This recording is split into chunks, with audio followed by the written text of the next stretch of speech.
Bismillahi wassalatu wassalamu Allah Rasulillahi. Assalamualaikum warahmatullahi wabarakatuh.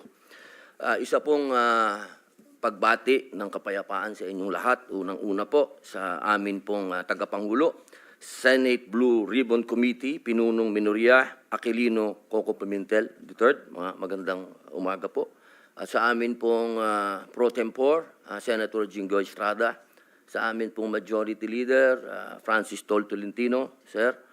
At sa amin pong Deputy Minority Floor Leader, Senator Risa Hontiveros. At siyempre po sa amin pong pinakamatigas na senador, Senator Bato de la Rosa. At sa amin pong malasakit King, Senator Go. At sa lahat po ng mga bisita. At siyempre po sa Iron Man, ang hinahangaan po naming pinakamagaling na Pangulo ng Pilipinas, PRRD, Digong, Mayor. Isang magandang umaga po sa inyong lahat. Ako po ay nakikinig sa mga opening statement ng aking mga kasama. Sila po ay mga batikan na senador, mga abogado, mga kilala na po na nagbibigay ng point of view sa legal na usapin.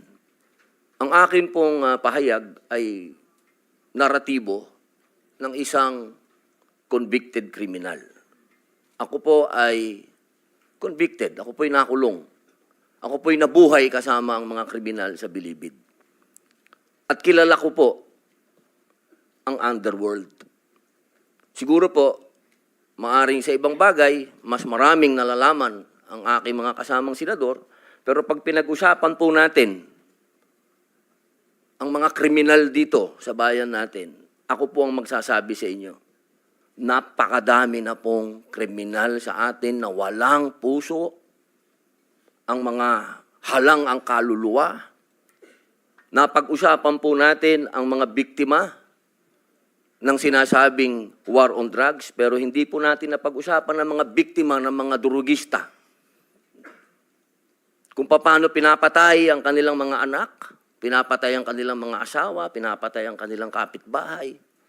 Kung paano sinira ng droga ang mga buhay ng mga pamilya ng OFW.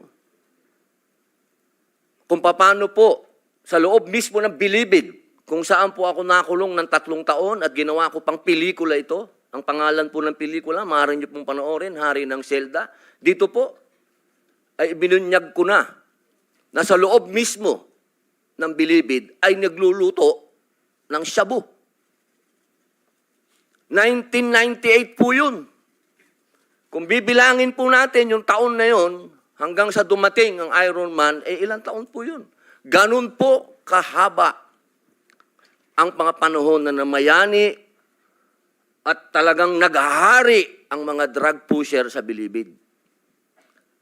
Alam niyo po, mga mahal kong kababayan, wala po, totoo po.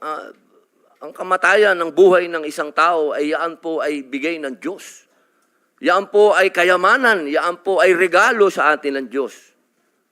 Pero, mga mahal kong kababayan, ang ating pong bayan ay nasa bingit ng napakalaking kapahamakan.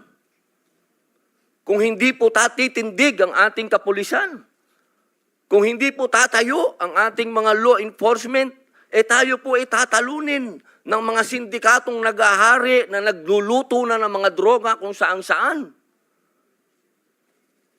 Mga mahal kong kababayan, ang datos po ang magsasabi na nung sa panahon ni Pangulong Rodrigo Roa Duterte, masasabi ko na po na natakot ang mga kriminal. Wala pa po siyang ginagawa. Doon lang sa commercial niya na last Christmas yun na to, natakot na ho ang napakaraming kriminal. Natakot na ho ang napakaraming durugista, napakaraming pusher ang nag-surrender. Wala pong nangyayari. Sa salita lang po yun.